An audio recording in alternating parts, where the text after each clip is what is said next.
Bonjour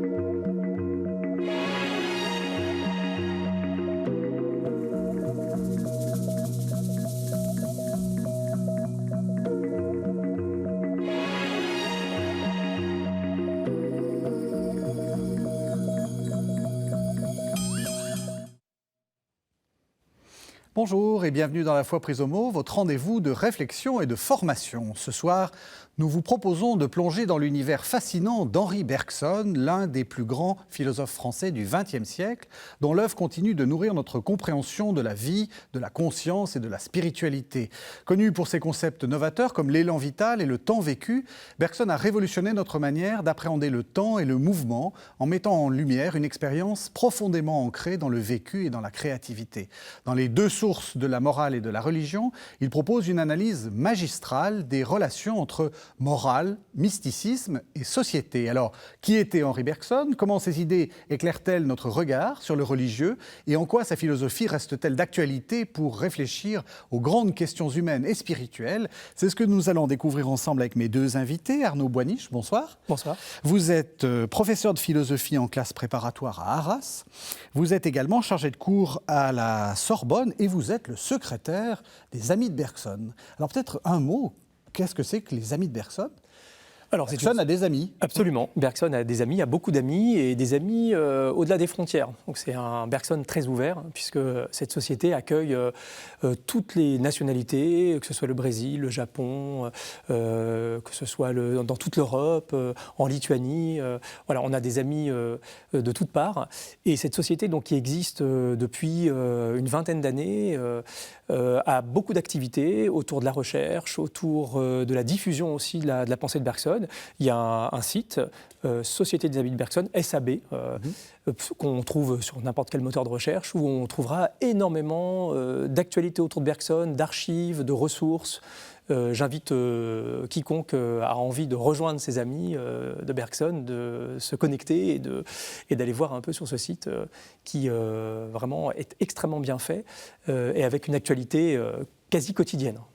Et vous êtes en dialogue avec Guylain Waterloo. Bonsoir. Bonsoir. Vous êtes professeur de philosophie de la religion et d'éthique à l'Université de Genève. Vous nous aviez fait l'amitié de venir il y a quelques mois pour parler de mystique. Et puis, vous venez de faire paraître, ça tombe bien, Mystique et Histoire chez Henri Bergson, chez Honoré Champion. Je montrerai le livre tout à l'heure. Alors, peut-être pour commencer, parce que tout le monde n'a pas eu la chance ou le malheur d'avoir une éducation où on lui a fait des cours de philo. Qui est Henri Bergson? Comment vous définiriez, en quelques mots, sa vie? Parce qu'avant d'arriver à sa pensée, quels sont les éléments qui, pour vous, sont les plus importants dans sa vie? Puisque c'est votre ami, dites-nous, présentez-le nous. Écoutez, avec joie, justement, la joie étant un concept de Bergson. Bergson est un grand penseur, un grand philosophe français. Frédéric Worms a coutume de dire qu'il a parcouru 41 ans dans chaque siècle. Il est né en 1859 et il est mort en 1941. Donc il est à cheval sur ces deux siècles, même si sa période de maturité est plutôt le XXe siècle. C'est un penseur du temps.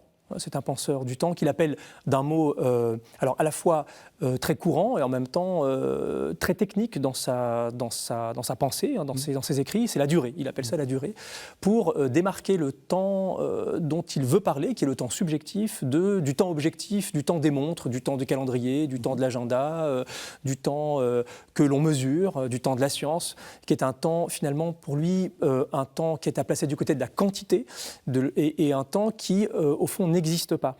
Le seul temps qui existe, c'est le temps concret, le temps vécu, c'est le temps tel qu'on le vit et pas tel qu'on le mesure. Voilà. Donc c'est très très simplement, on pourrait dire que c'est cette notion-là qui est pour le coup révolutionnaire, qui est même explosive, parce qu'elle va ensuite circuler dans toute sa pensée comme une notion également critique, puisque à la lumière du temps vécu, Bergson va parcourir tous les grands problèmes de la philosophie, la durée, la connaissance, la vie, tous les problèmes, en fait, il va les éclairer à la lumière de cette notion de temps vécu qu'il distingue donc du temps objectif. C'est une notion qui apparaît dans l'essai sur les données immédiates de la conscience, son premier livre en 1889, qui était aussi sa thèse de doctorat.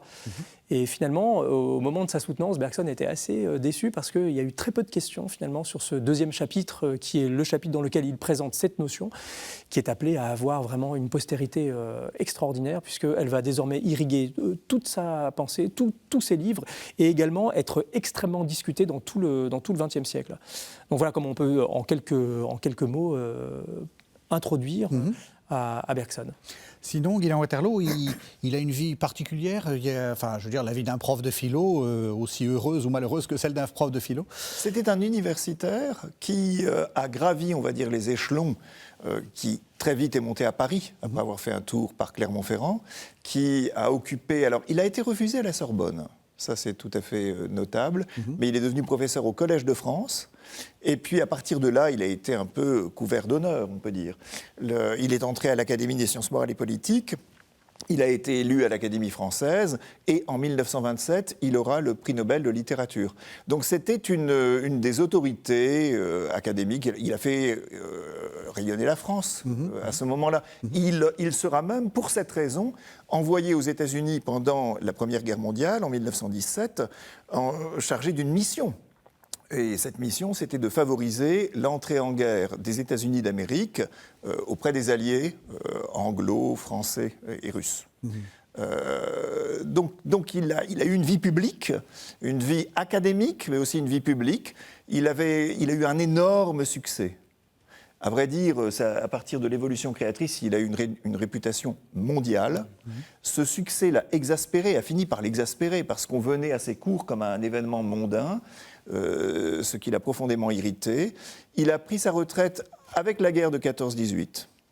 Et ensuite, il a été président de la Commission internationale de coopération intellectuelle, l'ancêtre de l'UNESCO, de 1919 à 1925, date à laquelle il est tombé malade du rhumatisme déformant. Alors la dernière phase de sa vie, elle sera assez isolée, mais pas du tout inerte, spécialement intellectuellement et philosophiquement, puisque c'est pendant ces années qu'il va finir de concevoir et d'achever, d'écrire ce livre, Les deux sources de la morale et de la religion, qui sont son dernier grand livre de philosophie, et qu'il a préparé pendant 25 ans. Bergson était un homme qui écrivait des classiques. Il n'aimait pas écrire des livres comme aujourd'hui, on vous demande alors, vous avez votre livre de l'année ? C'était pas du tout le genre de Bergson, n'est-ce pas ? C'était pas du tout ça. Il 25 ans pour un livre. Il dit qu'on écrit trop. Il y a une phrase à la fin de l'introduction de la pensée et le mouvement, on n'est jamais tenu de faire un livre. Donc lui, il en a fait 4 majeurs, puis ensuite il y en a 4, pas mineurs, mais qui viennent accompagner ces textes, le rire, durée et simultanéité, une polémique avec Einstein, une discussion avec Einstein, et puis enfin les essais et conférences, l'énergie spirituelle et la pensée et le mouvement. Et il termine sa vie dans la nuit, c'est-à-dire au sens fort, parce qu'il va mourir au pire moment. Pour lui, ça a vraiment dû être terrible, une croix, parce qu'il est mort au moment où les Allemands occupent Paris, et au plus noir, au moment où vraiment tout laisse à penser que Hitler va triompher. Donc lui, qui était tellement engagé pour la défense des idéaux français, de droits de l'homme, anglo-américains, il a dû vraiment Oui, ça doit être une fin de vie difficile. Très, très difficile. Ouais. Guylain Waterloo a parlé de l'évolution créatrice, donc ça c'est aussi l'un des grands livres. Hein. Peut-être qu'il faudrait nous expliquer, parce que pour arriver aux deux sources de la morale et de la religion qui va nous occuper pendant cette émission, il y a la question de l'élan vital. Alors dites-nous ce que c'est. Alors l'élan vital, c'est une image, c'est moins un concept qu'une image, alors qui est en effet au cœur de ce grand livre, alors, immense livre, 1907, un coup de tonnerre, vraiment l'évolution créatrice, c'est ce qui va propulser Bergson vraiment dans une période qu'on a appelée sa gloire, la gloire de Bergson. C'est un grand livre de philosophie qui est immédiatement salué dans le monde entier, et en particulier par William James, qui adresse une lettre extrêmement enthousiaste. Donc c'est le grand philosophe américain. Oui, voilà, William James. Oui, exactement. D'autorité absolue, oui. Ils correspondent, il y a une correspondance entre William James et Bergson, et William James dit à Bergson toute son admiration pour ce grand livre, alors qui est un livre, pour dire les choses simplement, hein, c'est un livre sur la vie. C'est un livre sur la vie. Bergson se confronte à la vie et découvre au fond de la vie la durée. Tout à l'heure, je le disais, c'est vraiment, il découvre le temps. Et alors, ce qui est extraordinaire, c'est que Bergson n'est absolument pas un penseur obsessionnel, un penseur monomaniaque d'un seul principe qui voudrait voir partout, parce qu'on pourrait dire Bergson, au fond, il a découvert le temps, et une fois qu'il a découvert le temps, il le voit partout. C'est pas du tout comme ça qu'il travaille. Bergson dit même dans une lettre qu'au moment où il travaille sur la vie et sur l'évolution créatrice, il écrit une formule qui, je doutais que la vie durât, avec ce temps magnifique qu'on n'écrit plus et qu'on voilà. Et ça dit tout de Bergson, en fait, parce que quand Bergson aborde un sujet, il l'aborde sans idée préconçue. Il l'aborde de manière très empirique, au sens où il va lire toute la biologie de son temps, toutes les théories biologiques. Et ce n'est qu'après la confrontation avec tous ces faits que finalement il aperçoit, il rencontre la durée dans la vie, mais sans l'avoir cherché au fond. Ce qui donne d'autant plus de valeur aussi à ce résultat philosophique qui consiste à trouver le temps là où on ne l'attend pas. Bergson se met à l'écoute des phénomènes et là il rencontre le temps. Alors, concrètement, ça veut dire quoi, trouver la durée dans la vie? Alors, ça veut dire que tout simplement, il part de ce fait empirique incontestable que la vie évolue. La vie a une histoire. Les formes de vie ne sont pas apparues d'un coup. Elles ont traversé un ensemble de manifestations. La vie est évolutive, évolution. Et ce qu'il reproche à la plupart des théories, c'est justement de ne pas voir ce caractère évolutif, ou plutôt de ne pas le voir tel qu'il est vraiment, c'est-à-dire comme une continuité créatrice. Ce que Bergson récuse dès le chapitre 1er, ces deux théories antagonistes au fond et symétriques, c'est le mécanisme et le finalisme, qui prennent toutes les deux un point de vue sur la vie qui en évacue la dimension temporelle. Le matérialisme le voit dans la vie, le mécanisme, c'est le mécanisme. Le mécanisme voit dans la vie une association de parties et au fond trouve un ordre qui va émerger par hasard. Alors, donc voilà, un œil sera l'association de plusieurs parties qui vont trouver miraculeusement à un moment donné à fonctionner ensemble et à rendre possible l'organe de la vision, et l'œil va voir. Le finalisme qui ne se satisfait pas de ce hasard va ajouter un plan, c'est-à-dire va dire non, en fait, ces petites parties qui se juxtaposent, elles se juxtaposent en fonction d'un dessin, d'un projet. Alors derrière, on verra un dieu ou un grand architecte, un grand auteur.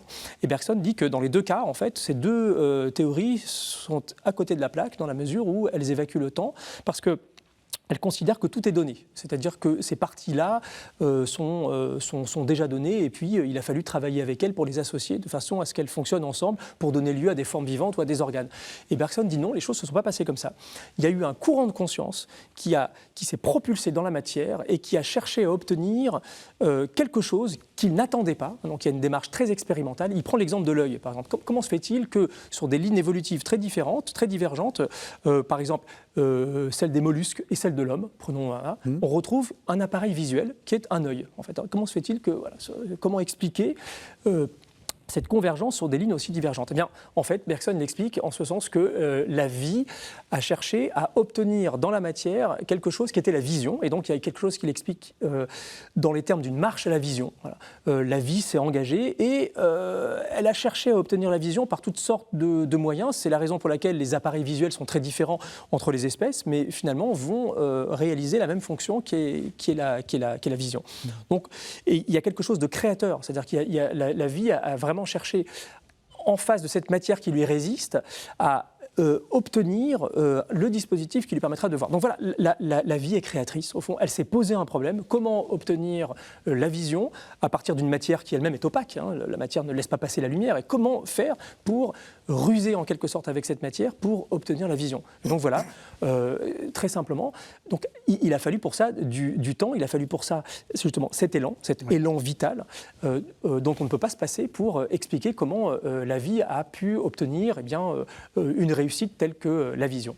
Et on peut dire qu'au fond, c'est essentiel que la durée soit créatrice. C'est-à-dire qu'en fait, c'est ce qui récuse le finalisme, c'est qu'on ne peut pas dire que le temps est un retardement. Oui. En fait, simplement le milieu neutre dans lequel se déploient progressivement des choses qui sont en fait déjà données, mais qui vont s'étaler, qui vont prendre du temps pour se manifester.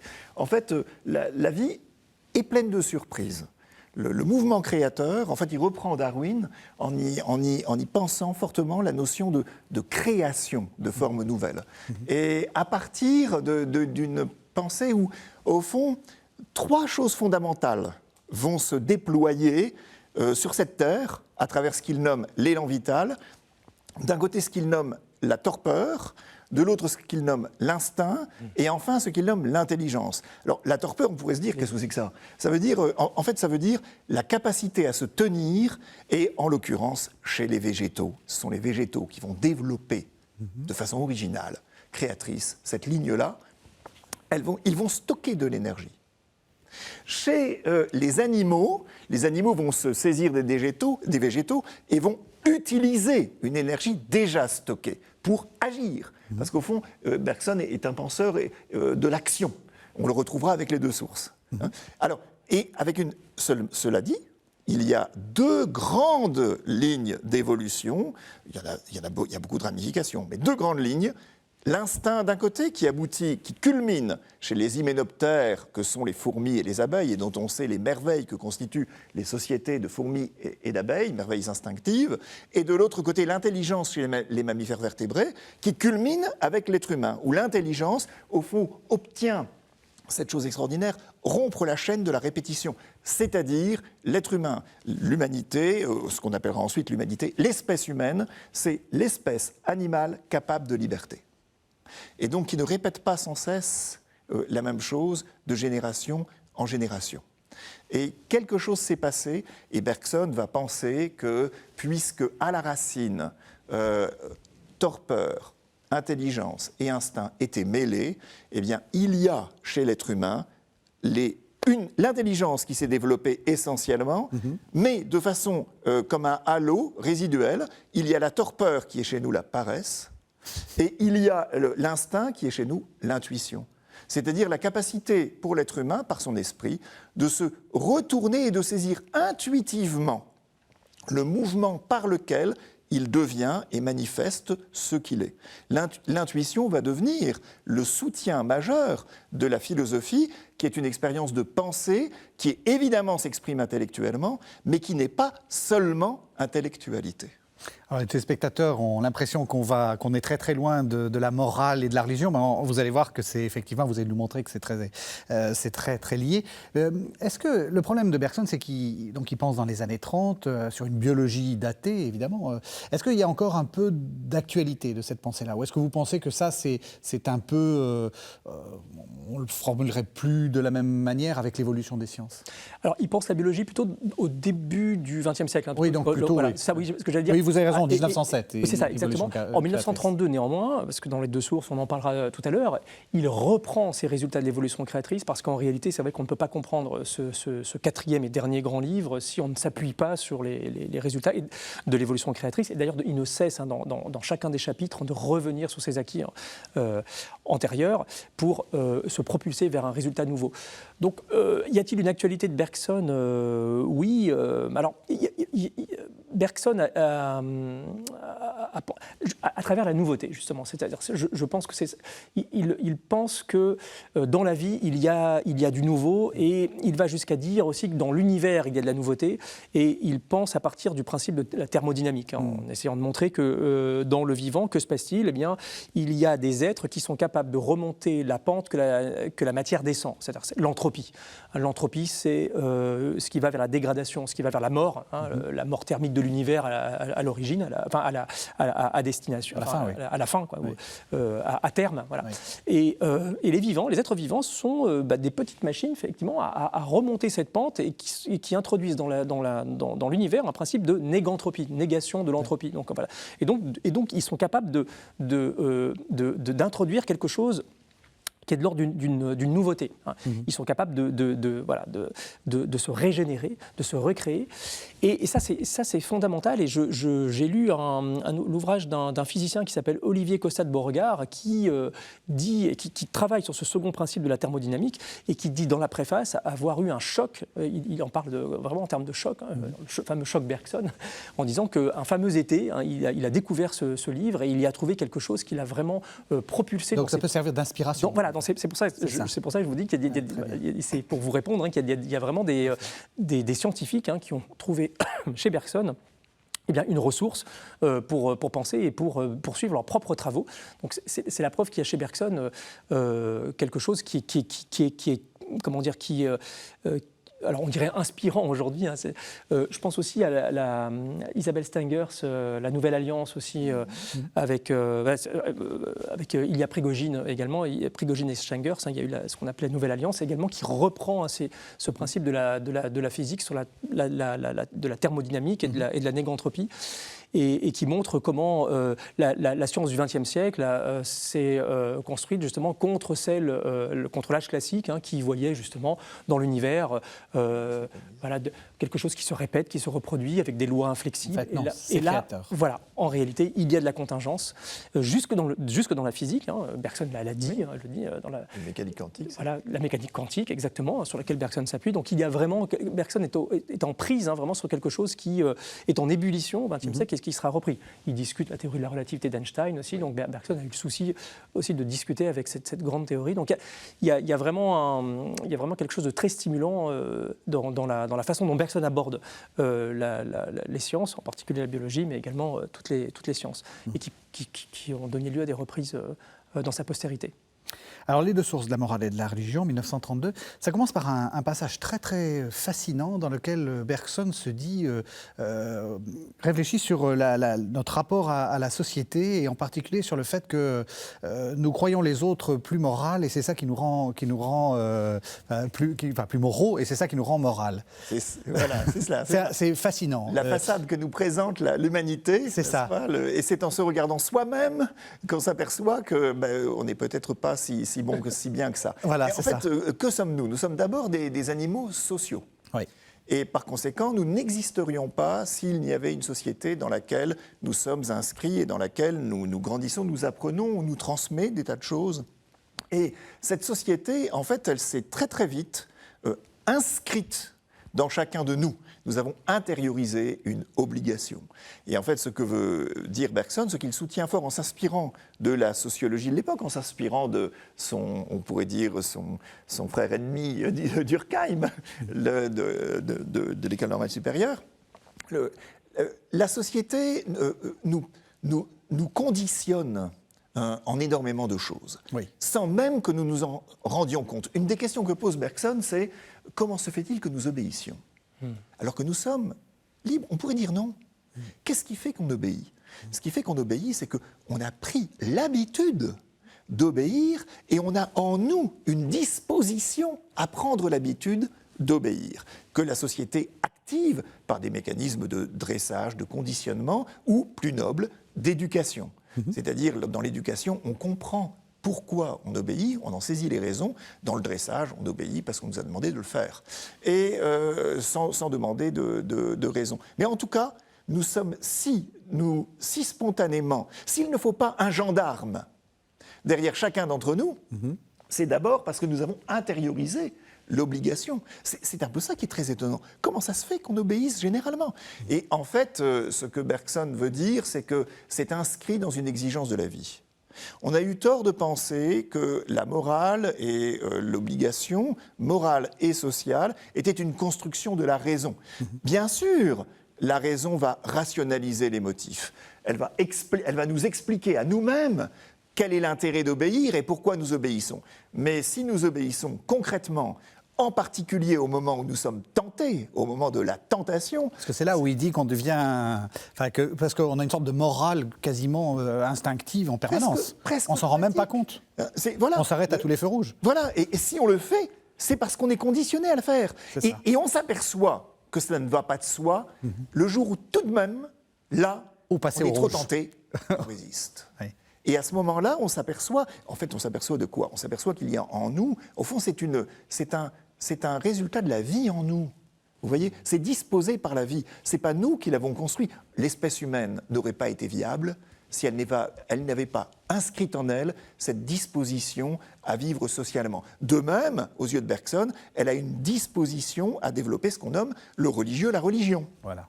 Mais dans un premier sens, le sens pour lequel d'ailleurs il produit la production, enfin le concept de fonction fabulatrice, sur lequel d'ailleurs il y a des jeunes doctorants qui travaillent actuellement, le concept de fonction fabulatrice qui est ce qui, en nous, par l'imagination, spontanément, nous produisons des images qui nous rassurent, qui nous amène à craindre des entités qui nous facilitent l'obéissance, qui nous rassurent devant la mort, qui nous rassurent devant les contingences de l'action. Il y a tout un dispositif en nous, spontané, une sorte de fonction de l'esprit qui se sert de ce qui deviendra plus tard l'imaginaire littéraire, l'imaginaire de production des contes. Hein. Mais d'abord, à la racine, dès que l'espèce humaine est apparue, il y a cette capacité à fantasmatiquement produire des récits, des images qui nous font obéir et qui nous rassurent. Donc vous voyez, double conditionnement, moral et religieux. Et Bergson dit, une des questions auxquelles il faut répondre quand on s'intéresse aux religieux, c'est pourquoi n'y a-t-il, où qu'on regarde sur la planète, pourquoi n'y a-t-il aucune société sans religion ? Il y a bien des sociétés qui n'ont pas développé la science. En Nouvelle-Guinée, en Amazonie, il n'y a pas de science développée. Mais il y a de la religion partout. Et la religion, il pense qu'elle a là aussi, comme pour la morale, elle a une racine qu'on pourrait dire, si on prend le mot au sens large, au sens vraiment compréhensif, une racine biologique, vitale. Mais il y a une deuxième source. Oui, parce que là, pour l'instant, le téléspectateur se dit si on me raconte que la religion, c'est juste me faire tranquille, me tenir tranquille... Et que la morale, c'est de dresser, au fond, les individus c'est un peu déprimant. pour qu'ils obéissent, effectivement. Mais Bergson commence par là, c'est très important. Il commence par là. Il commence par l'obligation, justement, que nous éprouvons tous en vivant en société. C'est l'expérience première. Hein, voilà. Donc, pour être clair, est-ce que ça veut dire, oui, on aura le mais juste sûr, après, mais est-ce que ça veut dire, donc brièvement, hein, est-ce que ça veut dire qu'il reconnaît une vertu à la religion de faire tenir les gens tranquilles ? Oui, d'une certaine façon. Il y a un aspect, il y a une dimension de la religion qui, en effet, a aussi une fonction sociale, a une fonction... comment dire, tranquillisante. Oui, tranquillisante, rassurante. Ça l'angoisse de la mort. En fait. Voilà, exactement. Que nous, par exemple, la fonction fabulatrice, elle va jouer. L'homme est un vivant qui pose un problème à la vie, c'est qu'il prend conscience de la mort. Donc il sait qu'il va mourir. Qu'est-ce qui le guette ? C'est la dépression et c'est le détachement, à quoi bon, le nihilisme au fond. À quoi bon si c'est pour mourir ? Et justement, alors, la nature ou la vie comme nature, c'est-à-dire comme fonction conservatrice, suscite en nous des représentations calmantes, hein, qui, par exemple, d'un prolongement de la vie au-delà de la mort, de l'immortalité de l'âme. Nous avons cette représentation qui naît presque naturellement comme un antidote, hein, comme un calmant, effectivement, qui va venir nous rassurer en générant cette représentation que, eh bien, il y a peut-être une vie après la mort et nous n'avons pas à redouter tant que ça la mort. Peut-être que nous vivrons après la mort et au-delà de la mort. Mais il y a une deuxième source. Il y a une deuxième source, effectivement. Bergson explique que, alors ça c'est la première source, je dirais, effectivement, qu'il y a une racine vitale, c'est la vie en tant qu'elle cherche à obtenir de nous un comportement qui va conserver la vie. Hein, mais il y a la vie en tant qu'elle est créatrice, justement. D'où l'élan vital. Oui. D'où l'élan vital, effectivement, qui va nous remettre au contact de quelque chose qui va, du côté de la morale, nous faire basculer sur un tout autre type d'obligation. Cette première obligation, Bergson l'appelle, elle a un effet sur nous, c'est la pression. Hein, ce que nous éprouvons, au fond, quand nous obéissons, c'est une pression. Mais il y a une deuxième source qui, elle, prend la forme d'une aspiration. Par exemple, lorsque nous nous indignons devant une injustice, une grande injustice a été commise, d'où vient cette indignation ? Eh bien, elle ne vient pas du tout de la société, elle ne vient pas du tout de cette pression, elle ne vient pas du tout de cette obligation sociale, elle vient d'ailleurs. D'où, eh bien, Bergson nous le dit, elle vient du fond des âges de ceux qui, les premiers, ont protesté quand quelqu'un était victime d'une injustice. Et cette protestation, elle n'est pas naturelle. Elle a une origine historique, c'est-à-dire elle vient de ceux qui, les premiers, ont protesté parce que quelqu'un était victime d'une injustice. Il parle des prophètes d'Israël, des prophètes juifs, hein, qui ont introduit dans l'histoire de l'humanité cette plainte, hein, et cette plainte qu'ils ont les premiers, ce cri, hein, qu'ils ont poussé, et qui est à l'origine justement de cette indignation qui nous saisit quand cette injustice a été commise. Il prend l'exemple, c'est une question que Bergson reprend à Dostoïevski. Que se passerait-il si tout à coup, vous, moi, on était mis au courant qu'un innocent devait subir des tortures éternelles pour que nous puissions continuer d'exister ? Que notre existence, elle soit au prix des souffrances d'un être, des souffrances éternelles d'un innocent. Bergson dit, ce serait insupportable. Sauf si il était entendu qu'on pourrait nous administrer un filtre magique qui nous ferait, qui nous ferait oublier ou qui nous ferait effacer de notre mémoire cette pensée. Mais si cette pensée devait s'abattre sur nous, nous accompagner et nous harceler tous les jours, on ne le supporterait pas. Ça nous gâcherait la vie éternelle. Ça nous gâcherait la vie. Et Bergson dit, ah non, plutôt laisser sauter la planète. Point d'exclamation.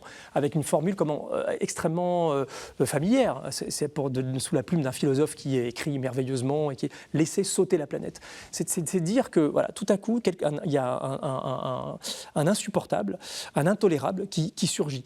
Et cet intolérable, cet insupportable ont l'origine dans des individus, dans quelqu'un qui a protesté.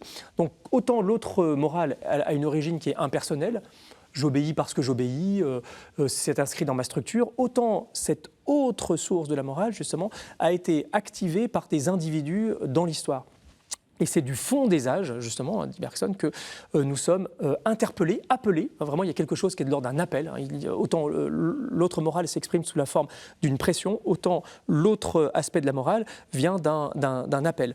Bergson dit...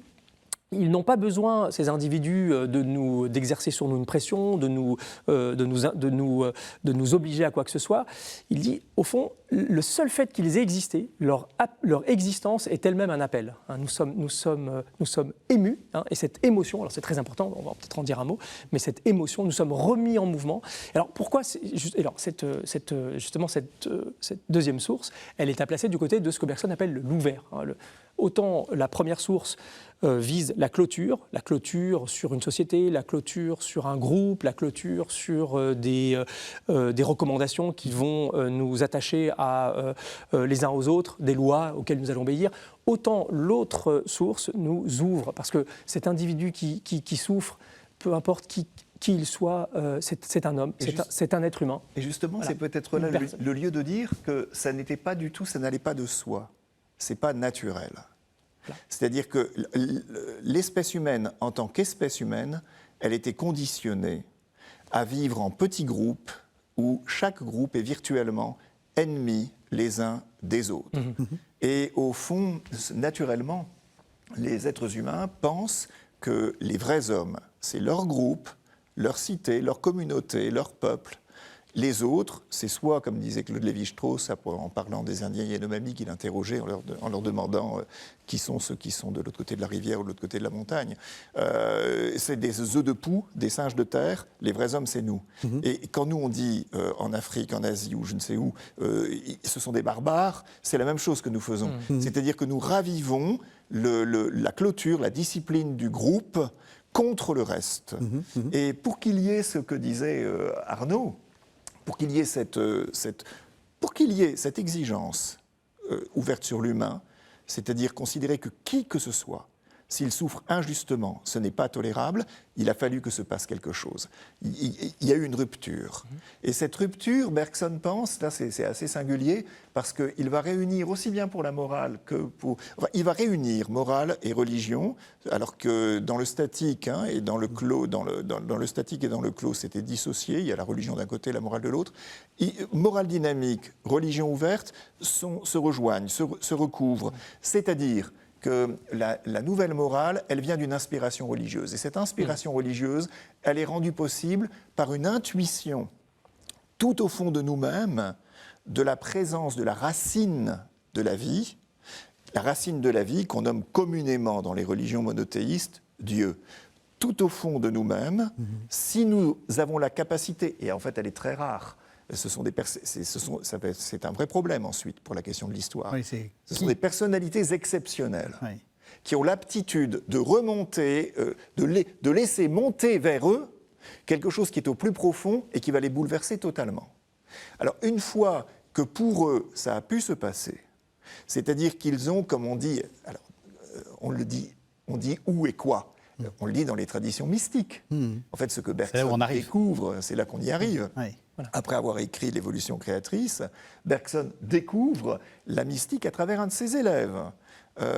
Il a commencé avec William James, mais aussi Henri Delacroix, qui avait fait une thèse en 1901, puis surtout en 1908, un livre, Études d'histoire et de psychologie du mysticisme, les grands mystiques chrétiens.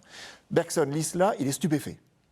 Et il découvre un monde nouveau, dira-t-il à Joseph Lott, le monde de la mystique. Et il va lire à l'invitation, en quelque sorte, de Henri Delacroix, qui a écrit un très beau livre, encore tout à fait lisible aujourd'hui, un grand livre. Et il va découvrir Madame Guyon, Thérèse d'Avila, Jean de la Croix. Les grands mystiques. Voilà, la tradition carmélitaine, et aussi il connaissait un petit peu la tradition rhénane. Et aussi François d'Assise, il s'intéressera également à Catherine de Sienne. Bon, mais il va découvrir quelque chose de là. Il va découvrir que des êtres affirment avoir fait l'expérience de Dieu en eux.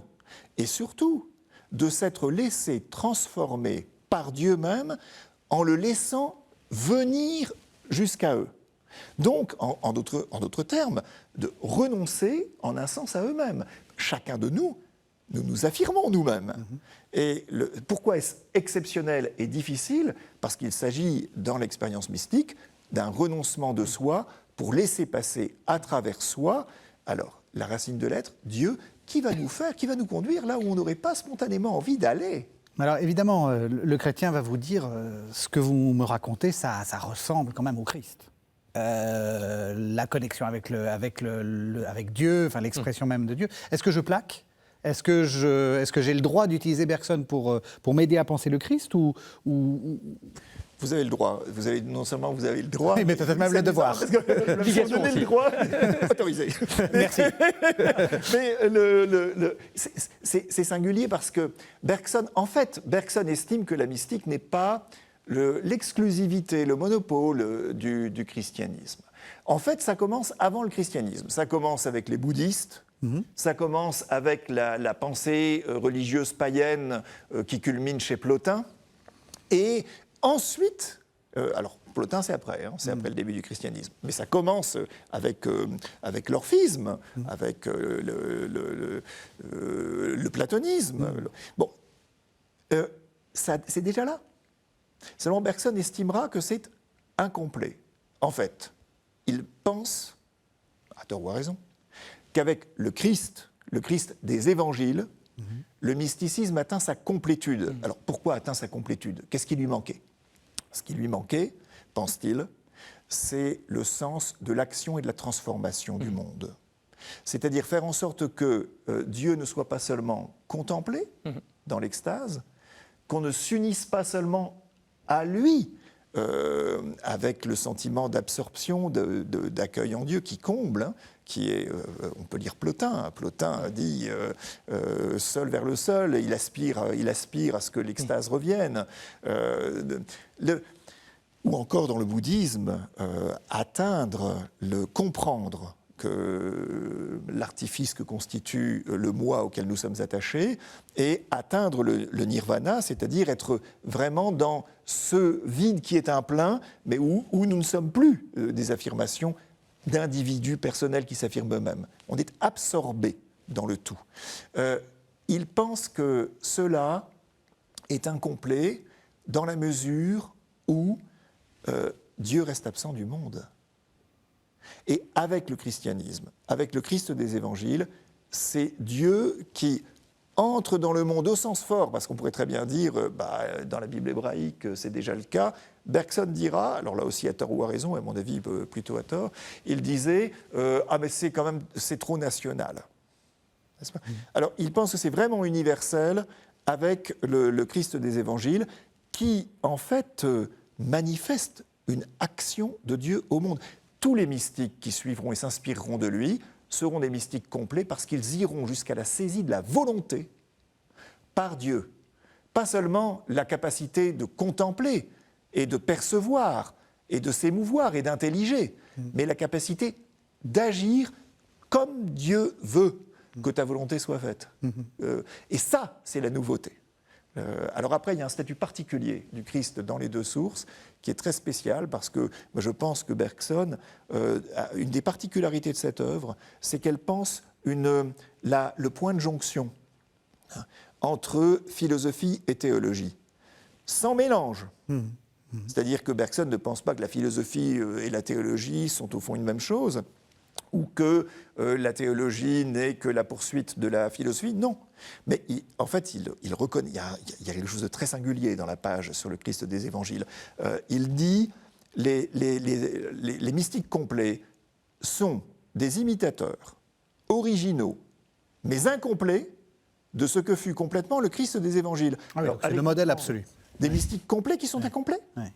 Et en fait, ce qu'il veut dire par là, c'est qu'il y a quelque chose avec le Christ des évangiles que le philosophe ne peut absolument pas comprendre. Il peut comprendre l'expérience que font les mystiques. Et ça, il peut le comprendre. Ce qu'il ne peut pas comprendre, c'est que le Christ soit apparemment, tel qu'il est présenté par ceux qui en témoignent, soit un être qui n'a pas eu besoin de métamorphose, qui était parfait d'emblée. Ça, la philosophie n'expliquera jamais, c'est la théologie.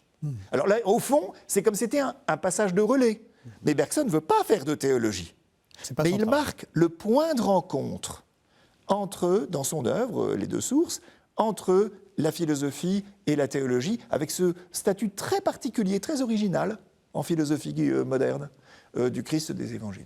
Alors j'ai l'impression que les deux sources se contredisent mutuellement, parce que j'imagine que une sorte de mystique là, qui tout d'un coup fait un peu exploser les institutions, par rapport à l'autre source qui a plutôt tendance à vous dire respectez bien le feu et ne passez pas au sens interdit. Est-ce que les deux sources ne sont pas en contradictoire? Enfin, je pense à la fameuse phrase de Loisy, les chrétiens attendaient le royaume et c'est l'Église qui est venue.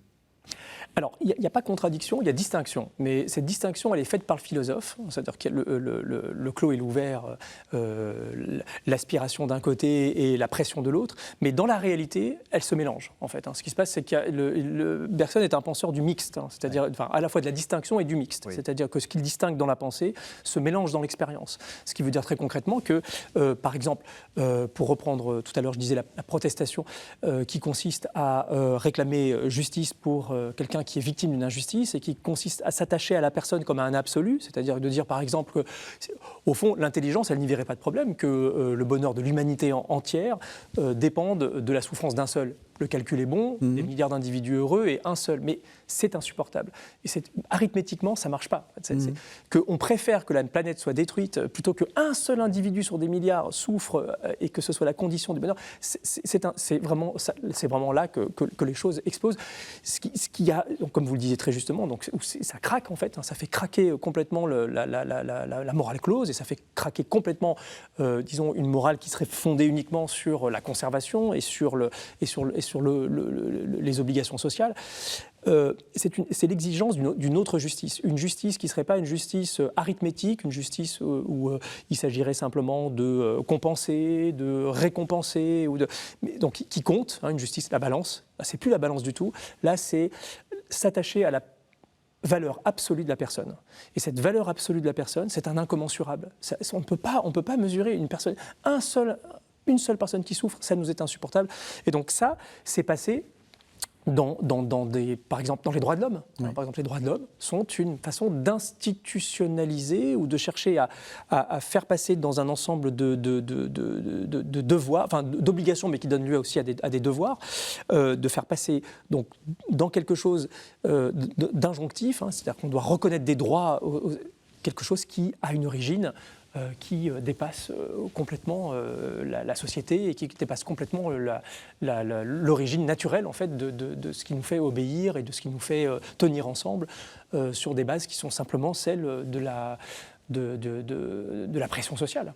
Donc, voilà. Et c'est ce qui sans doute inaugure l'histoire. Oui, c'est-à-dire voilà. qu'au fond, on arrive à la fin de l'émission, vous arrivez là où on voulait arriver. De la durée à l'histoire. C'est qu'à travers l'expérience mystique, ce qui s'est passé, c'est qu'on est passé de l'espèce humaine à l'humanité.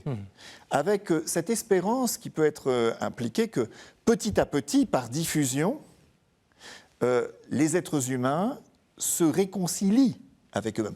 que l'humanité puisse aller vers un état où on aurait dépassé la guerre.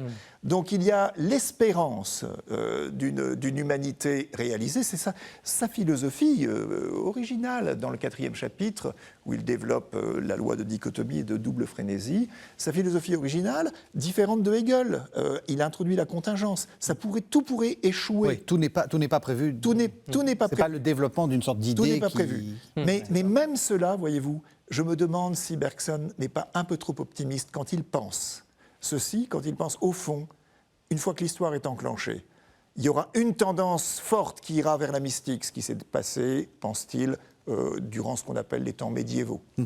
Ensuite, une tendance qui va vers la mécanique, l'industrialisation, pour que l'humanité développe les moyens matériels grâce auxquels elle pourra vivre décemment, mais surtout se préoccuper de questions spirituelles, parce que vous ne parlez pas de questions spirituelles, vous n'ouvrez pas l'être humain avec des gens qui crèvent de faim. Oui. Des gens qui crèvent de faim veulent manger. Donc, il y avait une sorte d'appel de la mystique à ce que les conditions de vie de l'humanité ne soient plus ce qu'elles étaient. Le problème, c'est que Bergson n'est pas idiot. Il voit la Première Guerre mondiale. Il voit ce qui se présente devant lui, qui sera la Seconde Guerre mondiale. Donc, il est extrêmement inquiet. Et il se demande si vraiment ça peut aboutir.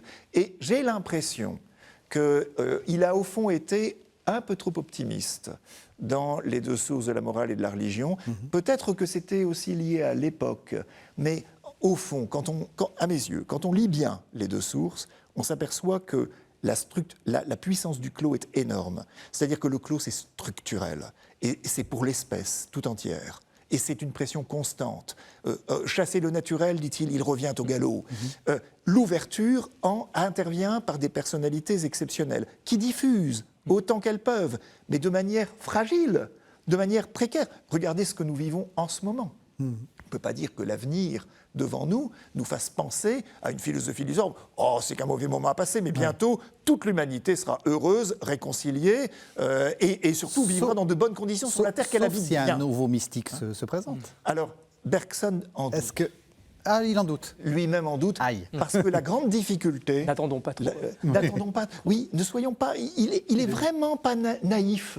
Hein. Il a quand même l'espérance... Ne comptons pas sur... que l'histoire puisse se constituer, déboucher sur une fin, une réalisation finale. Il a quand même cette espérance en étant extrêmement réservé. Moi, je me demande si cette espérance peut vraiment se maintenir. Et cependant, ça ne veut pas dire qu'il faut désespérer. Ce qui est très frappant, c'est que dans les deux sources, Bergson montre que l'humanité a toujours la possibilité d'être littéralement transformée, l'espèce humaine a la possibilité de se réaliser comme humanité. Est-ce qu'elle peut le faire collectivement ou est-ce que le mal est trop fort ? Même si le mal est trop fort, il y a toujours cette possibilité d'éclat, ici et là, où une forme, au fond, il y a un mot qu'on n'a pas trop employé ici, c'est où l'amour d'agapé en christianisme, l'amour de Dieu, pas l'amour de soi. L'amour, hein, pas s'aimer soi-même, l'amour don.